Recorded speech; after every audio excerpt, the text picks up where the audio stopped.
Buenos días a todos. El día de hoy les voy a hablar de desgarro gigante. Entonces, como definición, el desgarro gigante es la ruptura de la Pero retina no necesito. eh, Buenos compromete, días. Buenos días. que que compromete el 90%, el 90 grados, perdón, o 3 zonas horarias o más. Y ocurre generalmente cuando en cuadrantes superiores temporales. Hay que tener en cuenta que el vitro posterior en los desgarros gigantes, más del 90% está desprendido. Hay un desprendimiento del vitro posterior y este vitro posterior está adherido al flap anterior. Por lo tanto, el flap posterior se pliega, como vemos en esta foto. El vitro estaría adherido aquí al flap anterior y el flap posterior del desgarro se plega. Como epidemiología tenemos el 1,5% de todos los desprendimientos de retina regmatógenos en una incidencia del 0,09 al 0,1% por cada 100.000 personas, que es una incidencia baja. Y en la mayoría de veces está dado en hombres hasta en un 65 hasta un 91%, con una edad promedio en la cuarta y quinta década de la vida. La mayoría son idiopáticos, hasta un 54% son idiopáticos, pueden ser postraumáticos en un 25% y también están asociados a miopías altas en un 25%.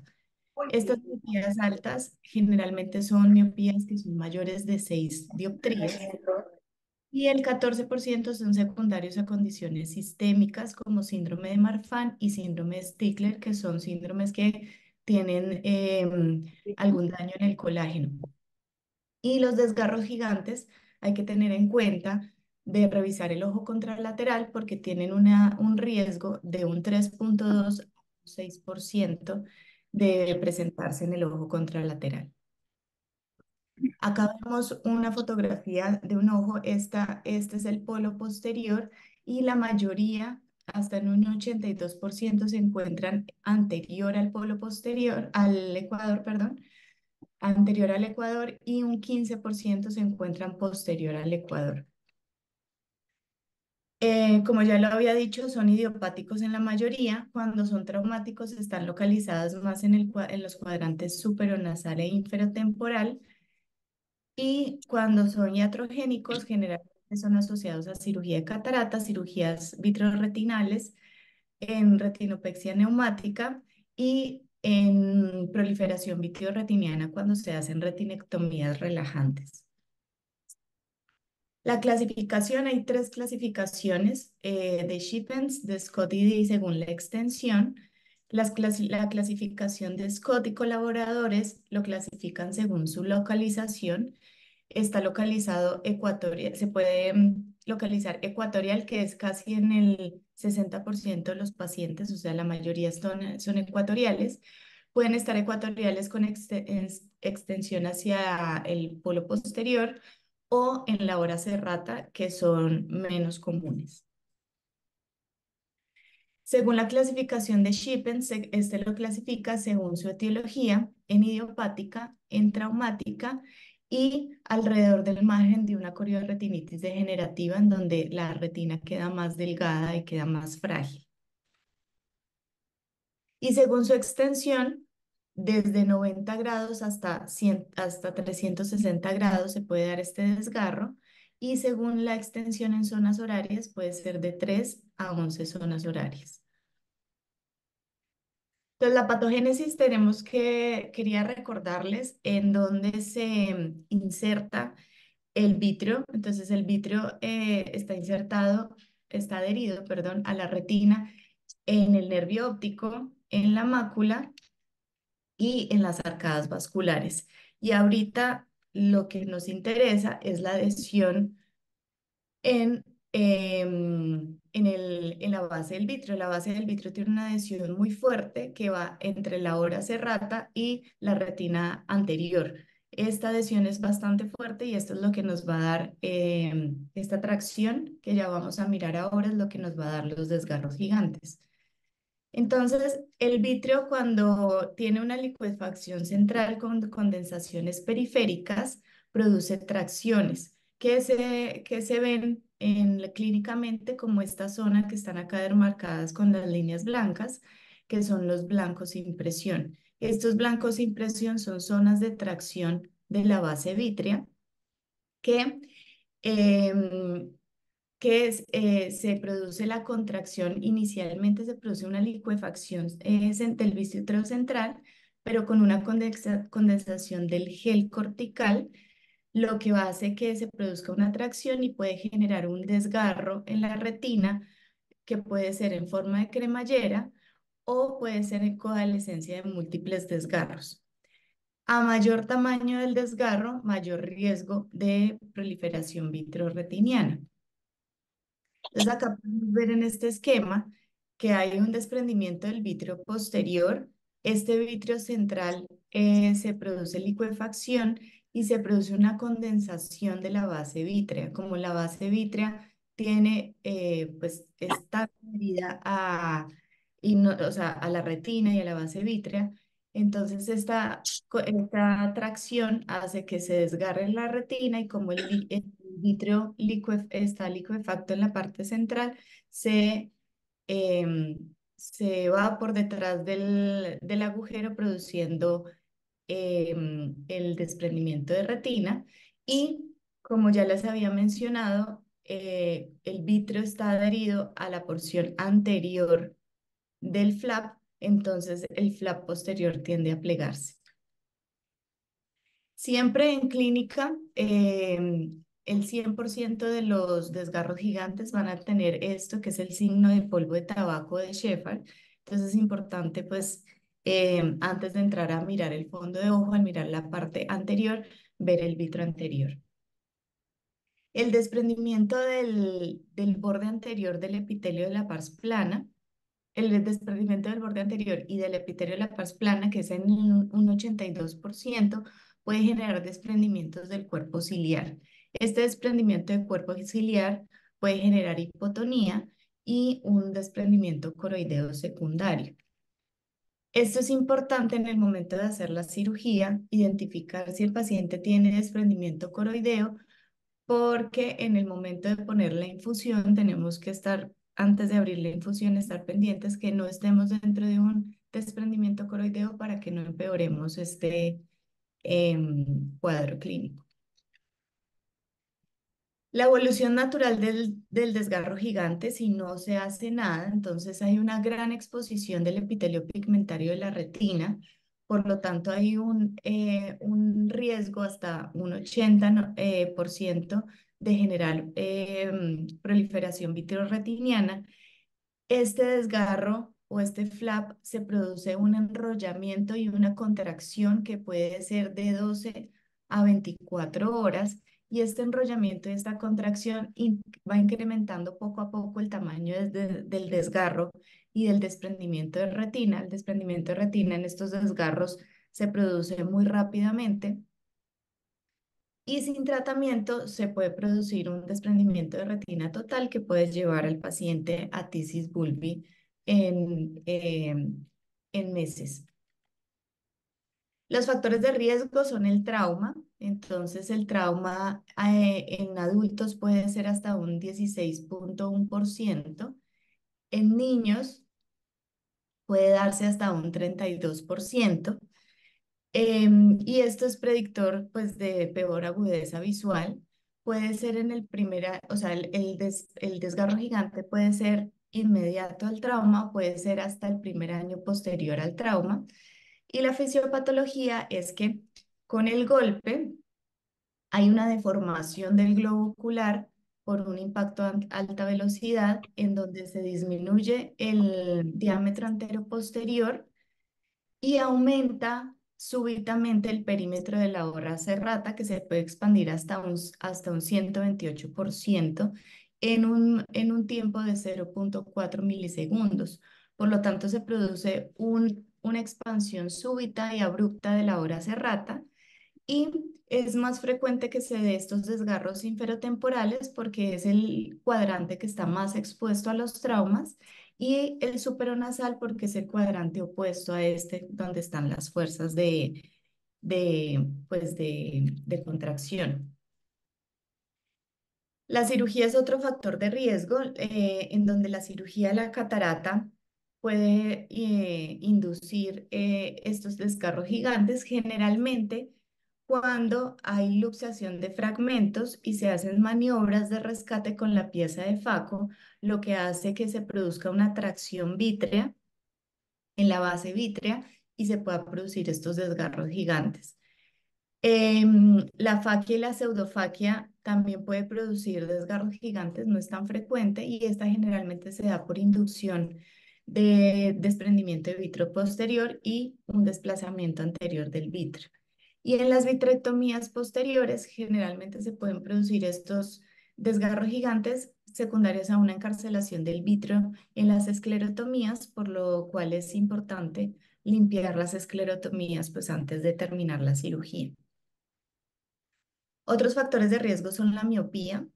Como ya les decía anteriormente, pues, son miopías generalmente mayores a 6 dioptrías y pueden ser hasta un 20, cuando el paciente tiene miopía, puede tener hasta un 24% en el ojo contralateral. En los síndromes de Stickler y Marfan pueden ser hasta un 14,5% y otras patologías que pueden darnos desgarros gigantes pueden ser el buftalmos, la necrosis retinal aguda y la endoftalmitis. Es importante diferenciar el desgarro gigante de la diálisis retiniana, dado que la diálisis retiniana es una desinserción de la retina paralela a la hora serrata, o sea, es una desinserción completa en donde, como podemos ver en este gráfico, no hay compromiso, no hay un flap anterior porque se desinserta toda la retina. Esta tiene un porcentaje de un 8 a un 17% de desprendimientos de retina regmatógenos. Generalmente se dan en pacientes jóvenes posteriores a trauma. Acá podemos ver una comparación. Esta figura de acá que les estoy mostrando es un desgarro gigante en donde sí vemos un flap anterior y vemos un flap posterior generalmente plegado, por lo que les hablaba de la base vítrea adherida a este flap anterior, mientras que en la diálisis retiniana no tenemos flap anterior y es un desinserción de la retina a la base vitrea, a la hora serrata. Entonces, generalmente no hay desprendimiento de retina en la diálisis retiniana, mientras que en el desgarro ginecante en la mayoría de veces ya hay un DVP. En la diálisis retiniana avanza muy lentamente hacia un desprendimiento de retina, mientras que en el desgarro gigante el desprendimiento de retina se da rápidamente y no hay PVR o pues el PV puede producir PVR, pero esto es excepcional, mientras que en el desgarro gigante hay alto riesgo de PVR. La mayoría de veces las diálisis retinianas cuando se diagnostican se pueden tratar con fotocoagulación láser. Y acá vemos la diferencia. La diálisis retiniana no tiene flap anterior y es una desinserción de la retina de la hora serrata. Y acá vemos un desgarro gigante en donde vemos un flap posterior plegado sobre la retina y estos flaps posterior generalmente pierden la transparencia porque la retina se hidrata y se dematiza y se ve pues como de esta forma más blanco. En la clínica entonces del desgarro gigante hay compromiso foveal, por lo que ya les hablaba que rápidamente pues progresan a desprendimientos de retina. La visión puede estar desde 20/40 o menor de 20/200, eso depende si hay compromiso o no foveal, macular, perdón, del desprendimiento de la retina. Casi siempre, en la mayoría de veces, hay algún flap, algún grado de flap invertido. Puede ser inmóvil en el 25% de los pacientes este flap y generalmente cuando está inmóvil es porque ya hay algún grado de proliferación vitrorretiniana y puede haber una hemorragia vitrea hasta en un 20%. El diagnóstico de esta patología es clínico, a menos que haya una hemorragia vítrea o medios opacos que lo diagnosticamos por ecografía. Un poco de la historia. El doctor Hal Friedman inventó esta mesa en donde era para hacer la cirugía más fácil, en donde se invertía el paciente, se ponía boca abajo con el fin de que el flap se desdoblara y poder hacer así un cerclaje y una retinopexia pues, neumática. Posteriormente, con la introducción de la vitrectomía, más o menos en 1969, se hizo la primera vitrectomía a cielo abierto. Hacia 1971 se crea el primer sistema cerrado de vitrectomía. En 1974 pues desarrollan el sistema de 3 puertos y hasta el 84 es que desarrollan el sistema trocar cánula para inserción de los instrumentos, que inicialmente era pues con sistema 20, que era mucho más grande. En el 90 se inventan empiezan la instrumentación con calibre 23. Ese mismo año también empieza la instrumentación con calibre 25 y hasta el 2002 ya se instaura un sistema de calibre 25 que pues, no requiere sutura y que permite un autosellado. Y hacia el 2010 pues ya presentan el sistema calibre 27.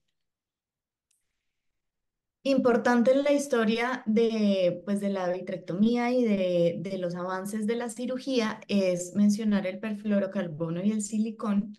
Gracias al perfluorocarbono se hace la cirugía un poco más amigable y más fácil, sin decir que sea una cirugía fácil, porque el perfluorocarbono es un metal pesado en el cual se introduce dentro del ojo, se va introduciendo poco a poco. La idea es introducir una sola burbuja, que no se produzcan varias burbujas como, pues que se llaman como huevos de pescado, sino que sea una sola burbuja.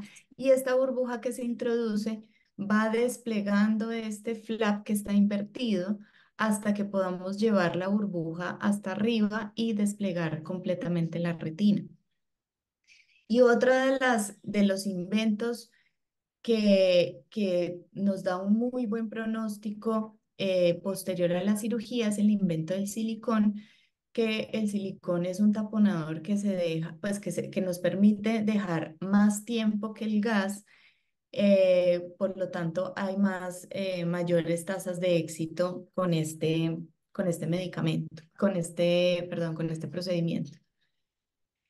Entonces, como ya les había hablado, el tratamiento no quirúrgico la mayoría de veces se hace más en diálisis retinianas, pero el tratamiento no quirúrgico de los desgarros retinianos se puede realizar si no hay un desprendimiento de retina asociado y se debe realizar con 2 o 3 líneas, perdón, de láser.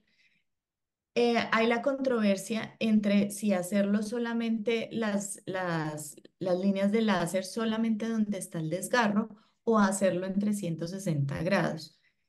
La crioterapia no, pues es una opción, pero se evita porque aumenta, como produce tanta inflamación intraocular, aumenta el riesgo de producir proliferaciones vitrorretinianas.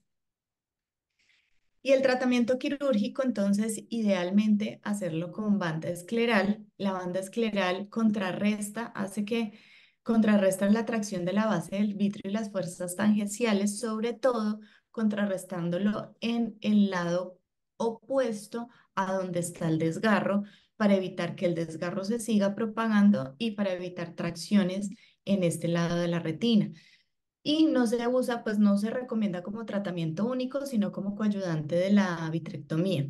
Aquí les voy a mostrar un video en el cual el cirujano es el doctor Castro, en donde hacemos una incisión. Pues el video se los quise mostrar para sobre todo los residentes que no han visto cómo se hace una pues, cirugía de banda escleral.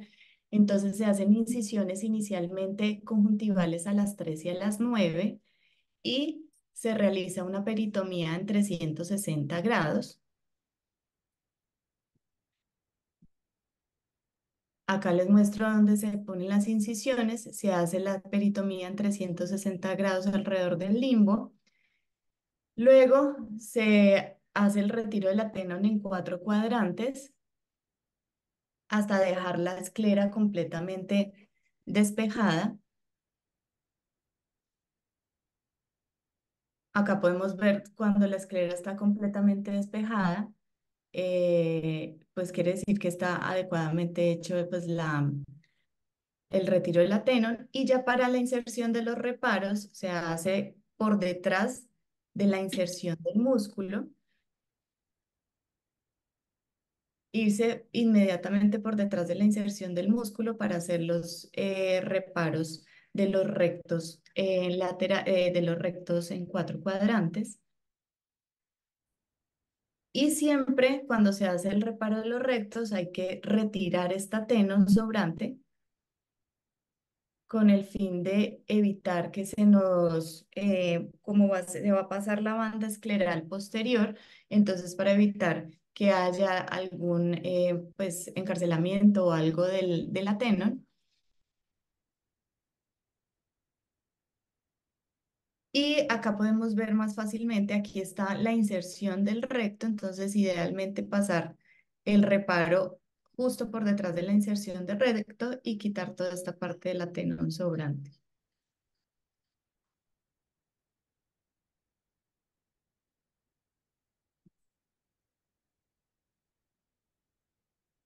Posteriormente a esto se hace la revisión de los reparos en 4 cuadrantes para evitar que no haya tenón sobrante como acá en el que vemos tenón, entonces se quita esa tenón para poder pasar la banda escleral posteriormente. Se pasa la banda de silicona por debajo de los rectos y lo ideal es pasar la banda para anudarla inferonasal. Se puede anudar con un punto en 8 o se puede anudar con esta bandita de silicón.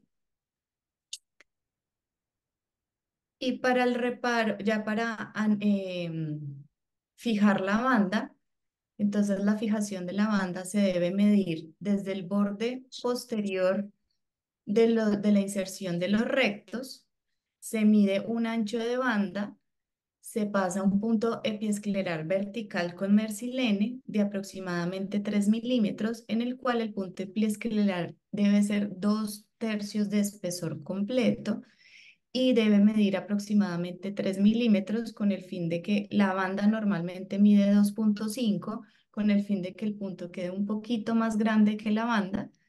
No debe, no debe ser mayor porque la banda quedaría como bailando, pero no debe ser muy apretado, o sea, no debe apretar tampoco la banda. Y esta inserción, esta fijación de la banda se hace en 4 cuadrantes.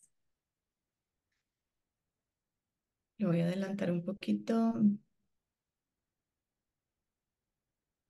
Posterior a esto se hace el retiro de los reparos de seda. Esto, retiro de reparos de seda se hace ya después de que se hace toda la vitrectomía y ya cuando se va a acabar la cirugía y la sutura de la conjuntiva.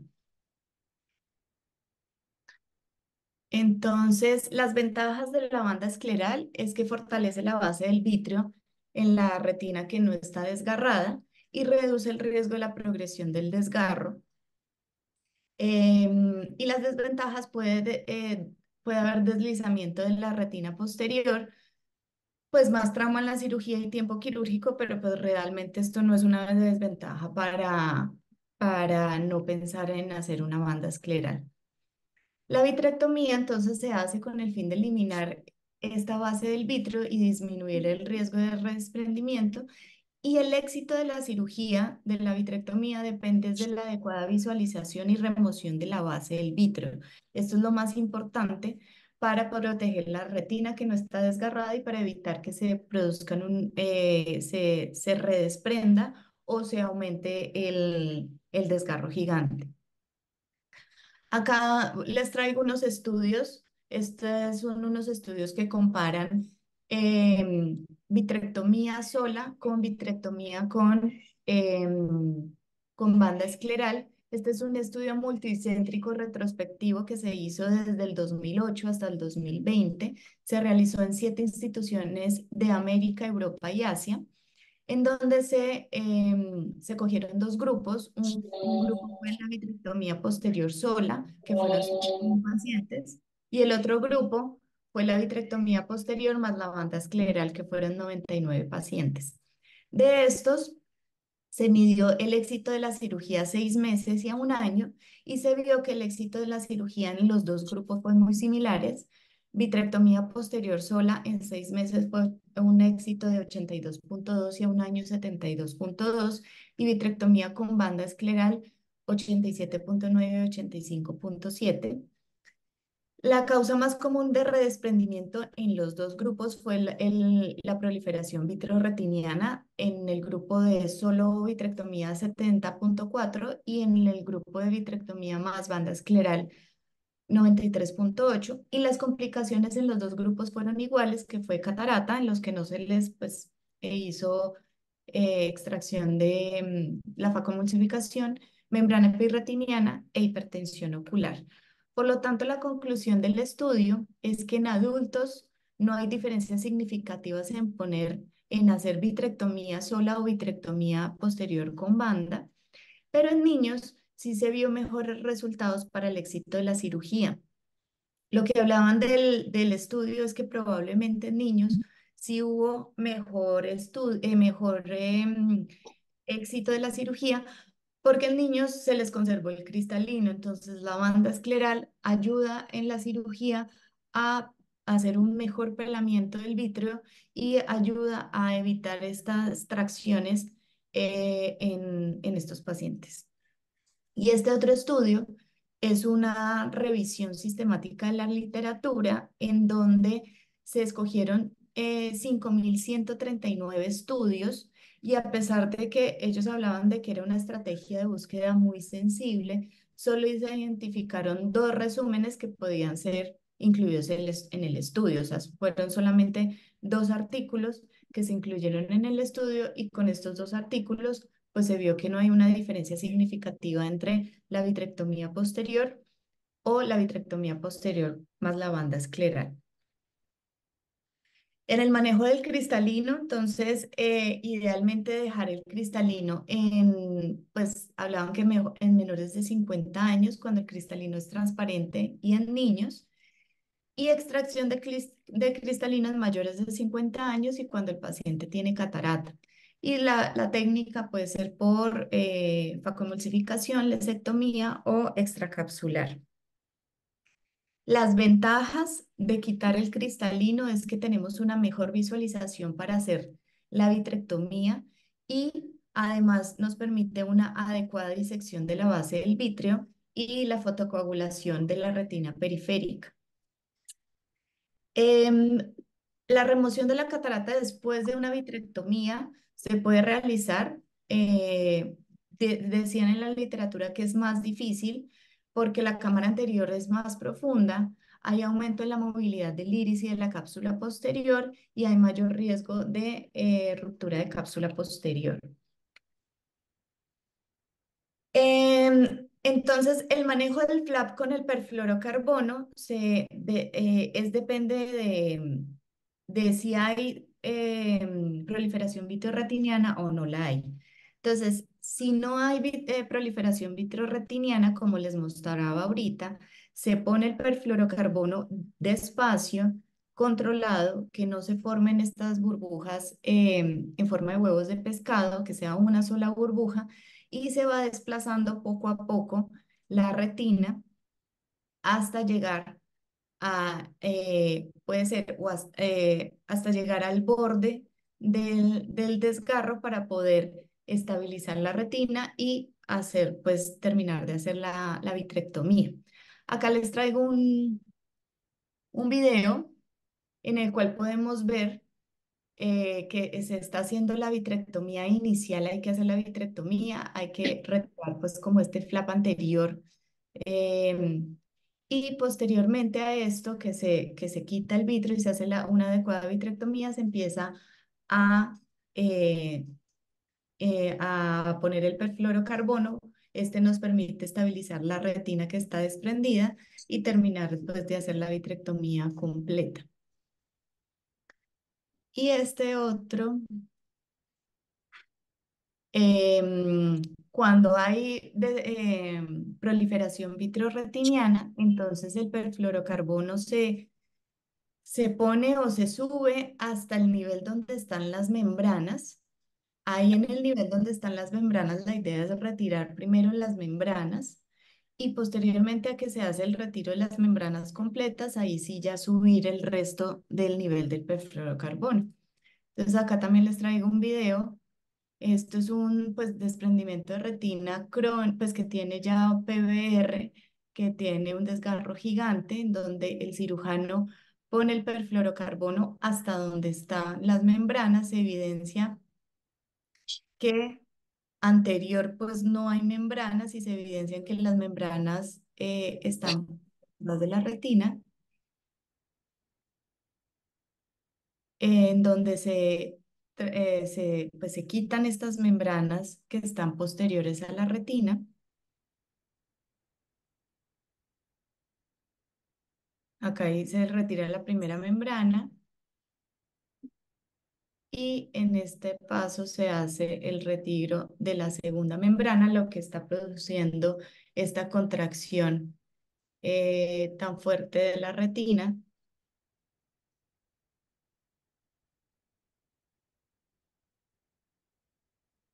Y una vez se quita estas membranas que están subretinianas, pues ya se puede pasar a terminar de hacer el llenado con el perfluorocarbono para terminar de hacer una adecuada vitrectomía y poder estabilizar pues la retina.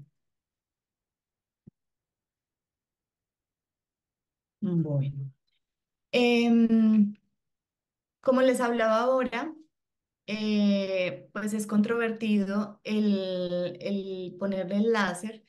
El poner el láser posterior a pues durante la cirugía son 2 o 3 líneas pues de láser y pues hay estudios que dicen que se puede poner solamente en el desgarro, pero hay otros que avalan que es mejor ponerlo en 360 grados para evitar contracciones de base de vitrio y que se desplace el desgarro, o sea, que aumente este desgarro. El intercambio perfluorocarbono-aire, entonces, bueno, el tamponador que hablaban se puede poner C3F8 o silicón. Eso depende, y hablaban que depende de si hay proliferación vitreoretiniana o no. Si no hay proliferación vitreoretiniana, pues hablan que se puede usar C3F8 y ahí sí está contraindicado usar SF6 por el tiempo de duración del SF6 en el ojo. Entonces, se debe secar el borde del desgarro antes de remover el perfluoro. Entonces, acá tenemos el perfluorocarbono hasta arriba, hasta donde está el desgarro. Incluso pasa un poco más allá del desgarro el perfluorocarbono, pero tenemos una zona, que es la zona de acá arriba, que todavía hay solución salina. Entonces, lo que se hace es que con la cánula de Charles se empieza a absorber esta solución salina inicialmente en el borde del desgarro para secar esta parte y ya después sí introducirse dentro del perfluorocarbono e ir pues quitando el perfluorocarbono. Cuando ya hay un adecuado intercambio perfluorocarbono-aire, que vemos que pues la retina está estable, pues ahí sí ya se puede hacer el intercambio perfluorocarbono con el gas C3F8. Pues habían otros estudios que hablaban que se podía hacer el intercambio directo del perfluorocarbono con el aceite de silicón. Acá se muestra que cuando se hace el intercambio con gas, Entonces, inicialmente tenemos pues el nivel de perfluorocarbono que debe estar hasta el desgarro o pues pasar un poco el flap posterior del desgarro y tenemos solución salina. En el momento en el que empezamos a quitar la solución salina y el perfluorocarbono, esta agua o este líquido puede generar nuevamente el desprendimiento de la retina y como el deslizamiento del flap. Entonces lo que hablaban es que directamente, sin hacer un intercambio con gas, se introduce silicón donde está el desgarro. Hay que mirar dónde está el desgarro para poner el silicón en esta zona e ir desplazando poco a poco, como el silicón va desplazando poco a poco el agua y evitamos que el desgarro esté en contacto con el agua y así se pueda hacer un tamponamiento pues mejor y evitar un deslizamiento del flap. Las ventajas del silicón es que tiene menor tasa de desplazamiento retiniano y permanece por periodos más prolongados dentro del ojo. Y pues tiene sus desventajas, es que en fáquicos produce catarata, puede producir aumento de la presión intraocular, pues si se pasa hacia cámara anterior, puede producir queratopatía y si se deja a largo plazo, pues este silicón puede producir toxicidad.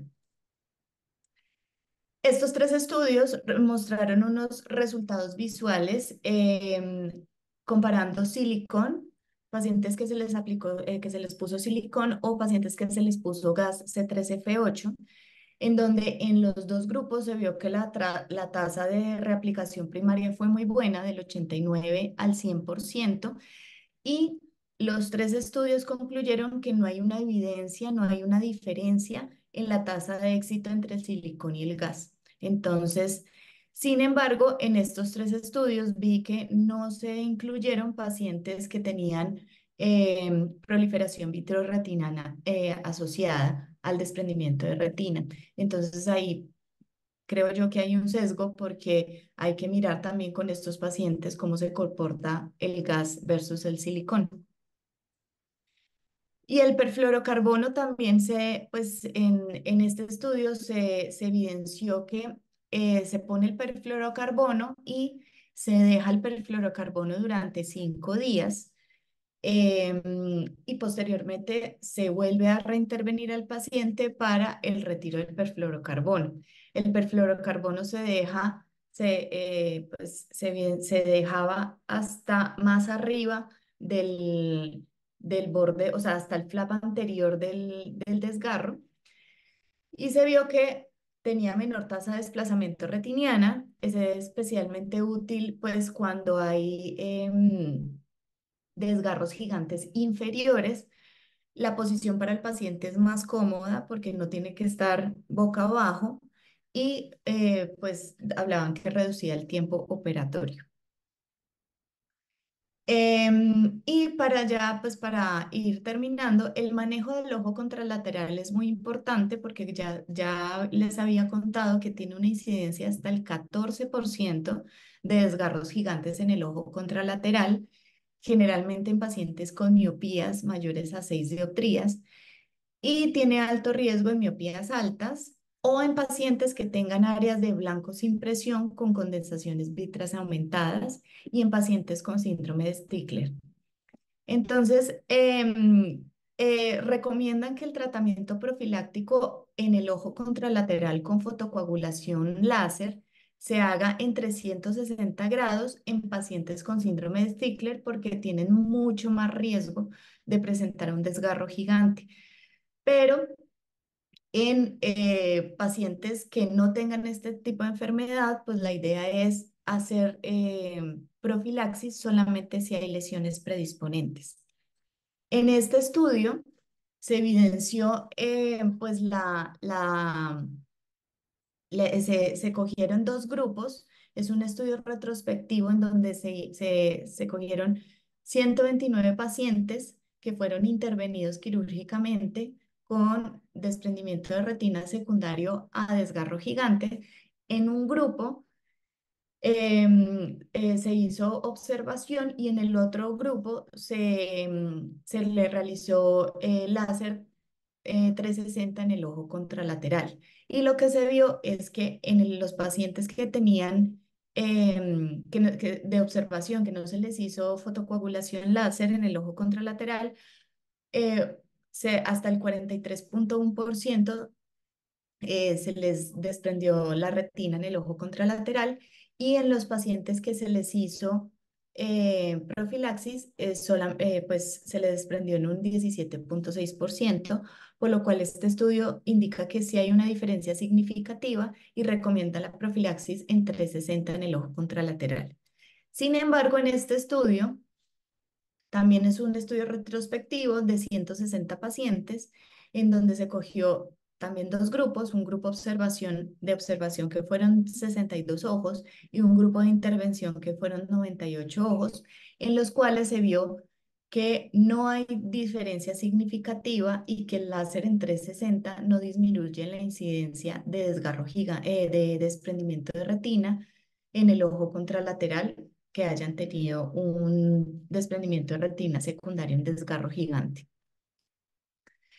Las complicaciones pues, de la cirugía es la extensión del desgarro, el desplazamiento de la retina, pueden quedar pliegues en el ecuador, entonces es muy importante estar pendiente de esto. Puede estar la persistencia de bordes enrollados y el perfluorocarbono se puede ir subretinal. Y ya para terminar, entonces para llevarse pues como en la mente que la remoción completa y exhaustiva de la base del vitrio es lo más importante en este tipo de cirugías y pues realmente en las cirugías de desprendimiento de retina. El uso de perfluorocarbono pues es un facilitador de la cirugía. El uso de silicón se debe usar siempre que hay proliferación vitreoretiniana y el uso de la banda escleral contrarresta las fuerzas de tracción. Eso era lo que les tenía para hoy. Muchas gracias. Bueno, muchas gracias, Marcela. Ah, revisión muy completa. ¿Sí, sí se está oyendo? Sí, señor. Ah, bueno, eh, pues yo viví toda la época de desarrollo de la cirugía para desgarro gigante, desde que no teníamos sino implantes y era más o menos un 10% lo que se lograba de reaplicación, desgarro gigante, combinación de implantes con manipulación de gas, y esos los casos más tempranos, porque el gran enemigo en desgarro gigante, pues es como digo muy claro Marcela, pues el PDR. Entre más epitelio pigmentario tenga usted expuesto, sea por tamaño de los desgarros, número de desgarros o un desgarro gigante, pues más riesgo de PDR. Eso correlaciona con la cantidad de pigmento que hay en el vitrio. Cuando usted ve una gran cantidad de pigmento en el vitrio y sobre todo si está mezclado con sangre, pues el riesgo de PDR se sube mucho. Eh, entonces usted tiene eso, cantidad de epitelio pigmentario expuesto a la cavidad vítrea y tiempo. El desgarro gigante, el tiempo es tan crítico que yo creo que deberíamos incluirlo en las cirugías que se deben hacer en el curso del mismo día. Nosotros tenemos claro que la endoftalmitis y los cuerpos extraños intraoculares y buena parte de los traumas abiertos se debe montar vitrectomía el mismo día. Yo pienso que los desgarros gigantes también. Si usted recibe un desgarro gigante un viernes y espera hasta el martes o lunes, no, tal vez hasta el lunes es, o lo recibe un lunes y espera hasta el jueves, agregarle 3, 4 días a un desgarro gigante puede ser un cambio dramático en el pronóstico. Y como les digo, yo pasé por todas esas etapas y por todas las locuras que se hicieron, las microencarcelaciones de Peyman, la mesa invertida de Freeman, la vitrectomía a cielo abierto de Freeman, que fue otra locura que se hizo. Eh, y viví todas las dificultades que había para tener una reaplicación duradera y permanente de la retina. Y yo llegué a la conclusión de que los desgarros gigantes se debían manejar con todo desde el principio. Entonces, digamos, en los últimos 10 años o 15 años, cuando tenía un desgarro gigante, yo le hacía todo: lensectomía, vitrectomía agresiva, banda 360 y silicón. Y creo, no he hecho una revisión sistemática, pero creo que el resultado cuando se adopta esa política es mejor que ese 80 y tanto % que publican los estudios.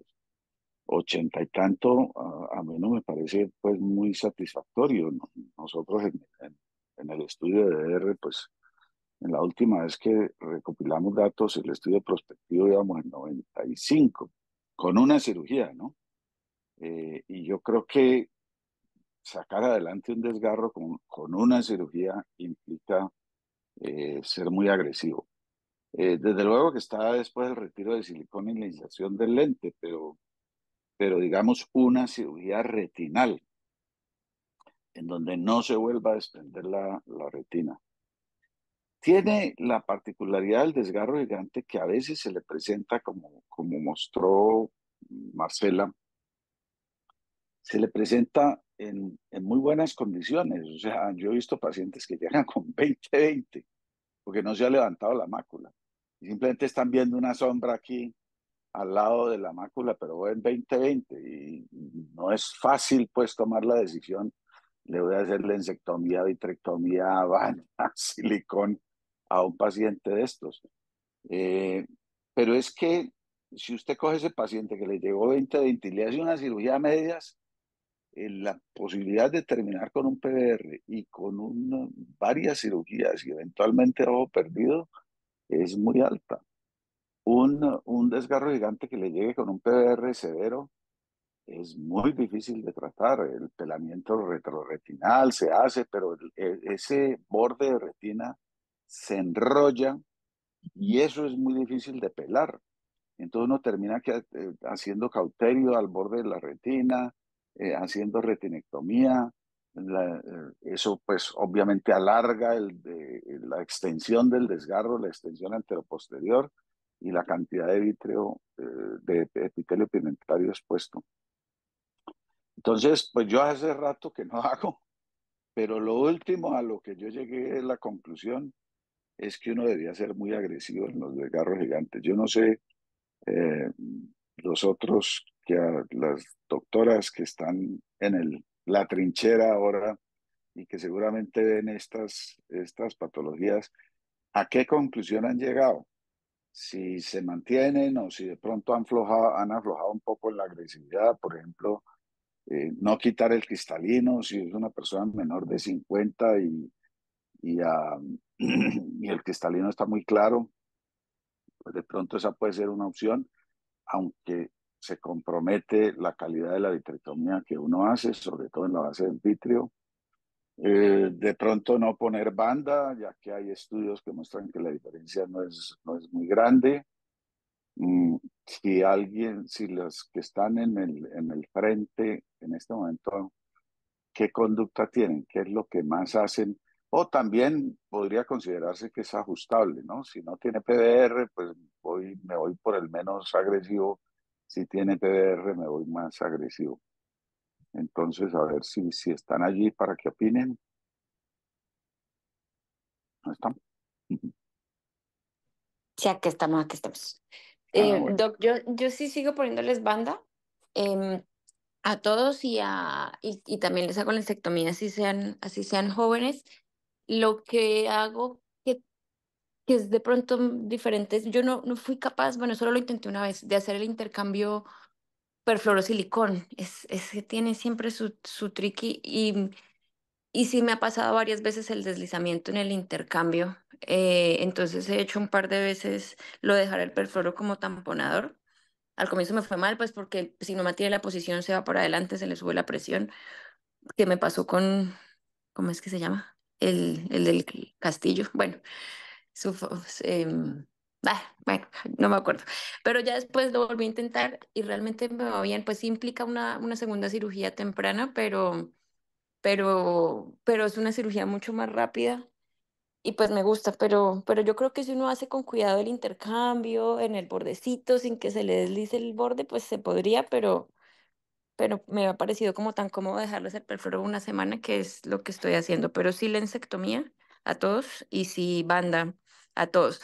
En la banda, si uno la deja muy apretada antes del intercambio, puede también favorecer que el borde se deslice más, porque la banda le empuja. Entonces, si yo la banda la dejo flojísima y después de que ya hice el intercambio, ahí es que la aprieto. Sí, eso es importante porque la banda, pues en general, el ajuste de la banda debe ser suave para casi todos los pacientes. Uno no necesita pues esas indentaciones tan severas, tan marcadas. El truco, pues si no siempre es fácil para evitar que se deslice cuando uno pasa a aire, siempre es secar, tomarse mucho tiempo secando y creando la interfase aire-perfluoro pura, que no quede nada de líquido. Y secar el borde que tiene el láser, y en la medida en que se seca, y pensaría yo que hoy en día que estamos tan fans de los pegantes tisulares, podría ser que en ese proceso de secar, cuando usted todavía tiene perfluoro, digamos, a nivel de la barrera posterior del láser, la retina no se le ha deslizado, el aire está en contacto con esa periferia retinal con láser que está pegada a la coroides. Pensaría yo que una buena opción podría ser poner unas goticas de pegante, esperar otro rato y luego sí continuar con el intercambio. De pronto eso le evita eh, que se le deslice. Pero yo pues los últimos años hacía eso, me tomaba mucho tiempo en el intercambio dejando que se secara, porque al secarse la retina pues tiende a adherirse a la coroides y no se desliza.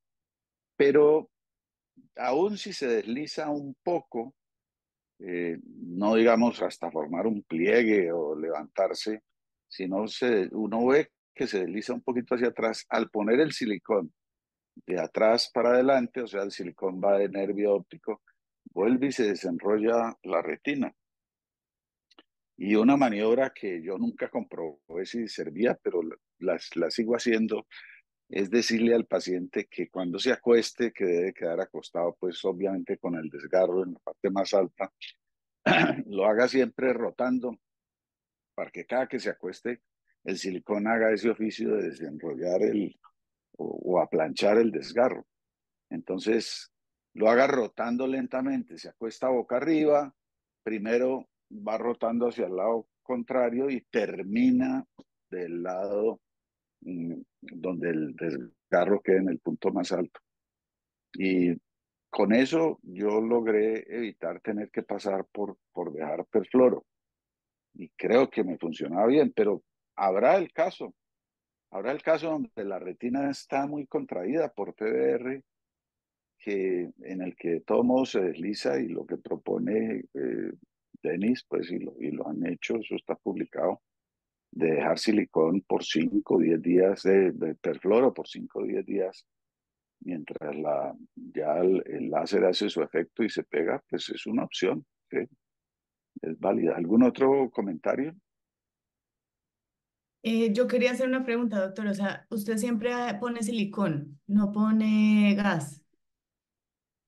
Pues ya les digo, yo viví toda la historia y me quemé muchas veces, ¿sí? Ajá. Haciendo intentos. Y cuando uno se quema en desgarro gigante, se quema feo. O sea, cuando el paciente reprolifera, el caso arranca por muy mal camino. Y terminé con muchos ojos perdidos, ojos que, como les digo, podían llegar 20/20 y terminaba perdido. Entonces, yo adopté irme de una vez con todo que incluía silicón. Varias veces después de venir de la academia y ver esos estudios que publicaban comparativa, me devolvía a gas, a C3F8 y decía, bueno, sí, está probado que el C3F8 es lo mismo que silicona. Tenía el desprendimiento y el PBR. Y así fue con las microencarcelaciones de Peyman y así fue con, ¿no? Con dejar el cristalino. Entonces uno decía, no, estoy siendo muy agresivo. No poner banda, no, eso no es necesario. Todo eso yo, o sea, uno prueba lo que lee, lo que ve y lo que le demuestran y si no le funciona, pues uno comienza a decir, no, pues puede que sea yo, puede que sean mis manos, puede que sean mis técnicas, pero a mí esto no me está funcionando y yo me estoy azotando y perjudicando a los pacientes por creer en unos cuentos que a mí no me funcionan. Entonces, por eso yo terminé adoptando eso y me gusta oír que Denis está más o menos en la misma onda, ha sido la misma experiencia, aunque no creo que se haya quemado tantas veces como me quemé yo en el manejo del carro gigante. Y otra pregunta que yo tenía, porque también es, pues en la literatura hay mucha controversia, es el láser intraquirúrgico. ¿Se hace 360 o se hace solamente en el desgarro? Yo sé que, que hay muchos partidarios del láser 360 en muchas situaciones. Yo creo que si uno pone la banda, no es necesario hacer láser 360 porque el oficio del láser 360 es supuestamente compensar por la aparición de un desgarro o una tracción en otro lado. Sí, Pero uno tiene que tener en cuenta que el láser no es inocuo, ¿no? El láser sí. produce inflamación, produce contracción.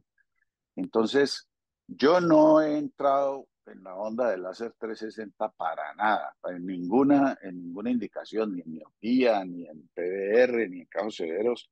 Lo que sí hago es que donde veo patología, retina delgada, el vítreo estaba muy adherido, el pelamiento de la base del vítreo fue difícil y traumático, pues allí pongo láser.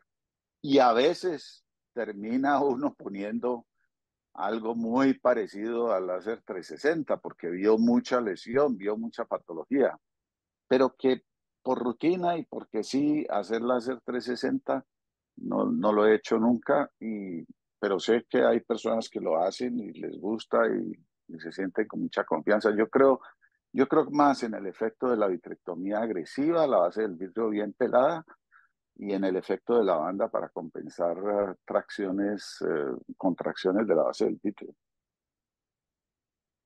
Ok, gracias. Profe, buenos días con Franklin.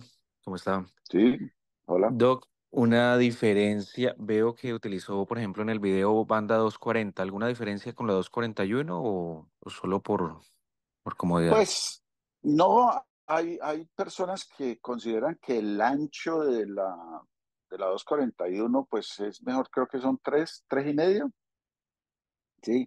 Pues que cubre más base del vitrio. Pero a mí me parece que ahí hay una diferencia conceptual. Una cosa es uno creer que está poniendo la base para soportar la retina, como dice tanto retinólogo, que yo nunca he podido entender qué es eso de soportar la retina, o creer que uno está poniendo la banda para compensar la contracción de la base del vitrio. Eh, yo creo que uno está poniendo la banda para compensar la contracción de la base del vitrio y creo que con una 2.5 milímetros es suficiente si le queda a uno bien puesta en el sitio que es. Y obviamente la 2.5 facilita poner puntos meridionales, como mostró el video, mientras que con la banda más ancha, pues no, es mucho más difícil. Entonces hay que poner puntos circunferenciales y dos puntos, y eso hace que la puesta de la banda para mí sea mucho más demorada y mucho más riesgosa. Cuando la puesta de la banda debería ser, como se mostró en el video, un procedimiento pues sencillo, rápido, de muy bajo riesgo.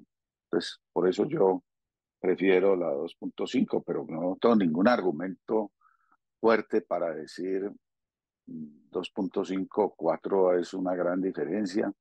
Y no conozco si hay un estudio que haga comparativo, no sé, no sé. Vale, muchas gracias, Doc. No, ¿Algo?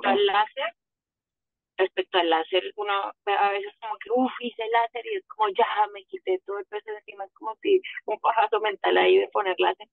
Pero también tuve un desgarro gigante por láser muy agresivo de spots muy pegaditos. Entonces era como un blanco sin presión y le pusieron mucho láser muy pegadito y terminó como juntándose ese láser, coalesciendo y se desgarró por la barrera láser e hizo un desgarro gigante secundario al láser. Entonces, sí, el láser pasa ahí loco, como Sí, por eso les digo, no hay nada que uno haga que sea inocuo.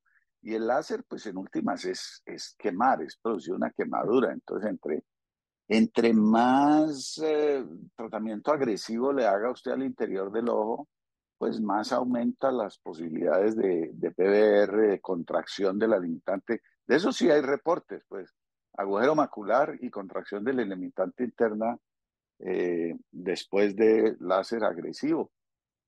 Eh, aún para desgarros, digamos, pacientes que tienen desgarros grandes y se le hace láser agresivo, y un tiempo después hacen el agujero macular o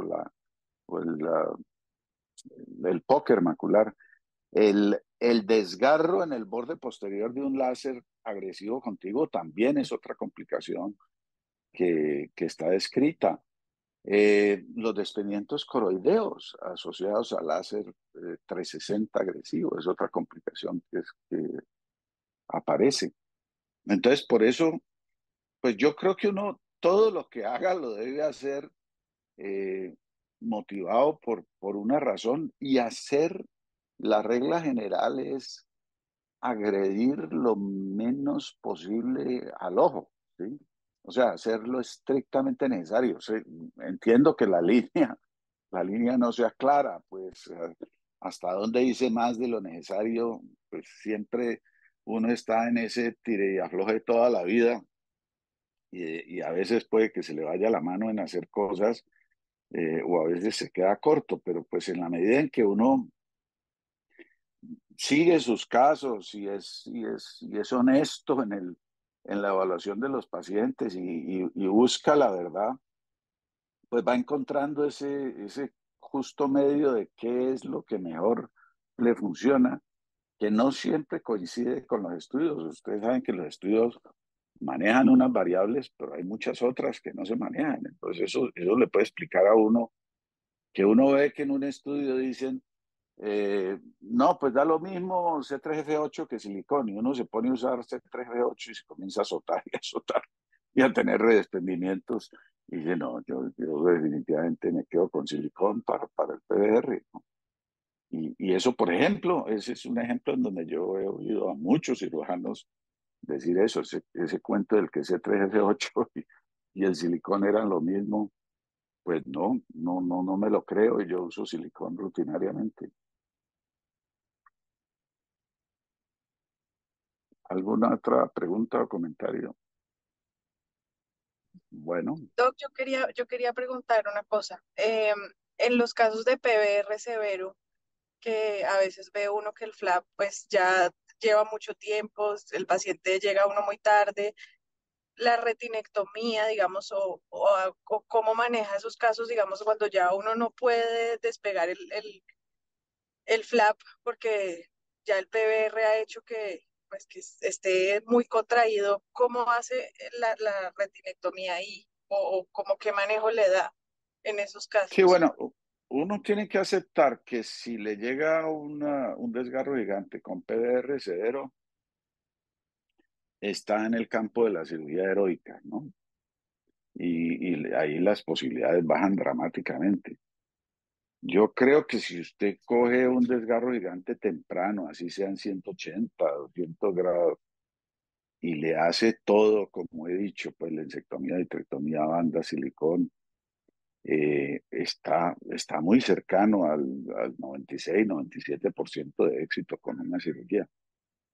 En esos casos de PBR y retinas pues arrugadas y contraídas, yo creo que anda por los lados de 50, 60 de reaplicación. Entonces, y reaplicación ahí es probablemente bajo silicón permanente y probablemente con visiones muy, muy pobres del orden de cuentadedos o sin mucho un 20-400. Entonces, cuando usted tiene esa flap de retina todo encarrujado, pues uno lo primero que hace es pelar preretinal, luego lo voltea y a veces hay que poner perfluoro subretinal para ayudarse a pelar la parte retroretinal. Pero cuando uno llega al borde, digamos que quitaste todas las membranas que estaban por allá por el disco y en la retina media, y eso pues es rascando fotorreceptores, ¿no?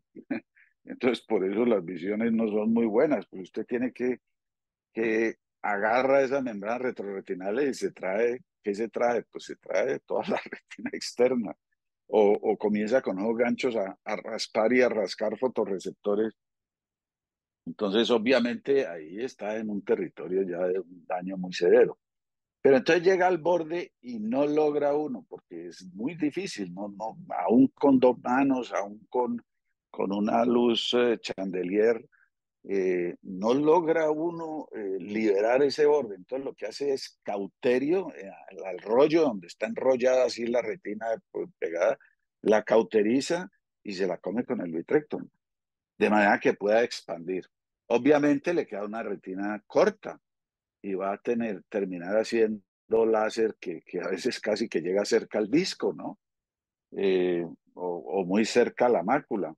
Pero usted logró expandir la retina, logró hacer láser, logró dejar silicón. Mi experiencia es que esos casos tan severos, cuando usted va a retirar el silicón, vuelven y se desprenden. Entonces, esos casos suele ser que hay que dejarlo ya con silicón permanente y quedan con poca visión. Pero bueno, si pegó la retina y el paciente vio algo, uno puede decir que algo hizo, ¿no? ¿Alguna otra pregunta, comentario?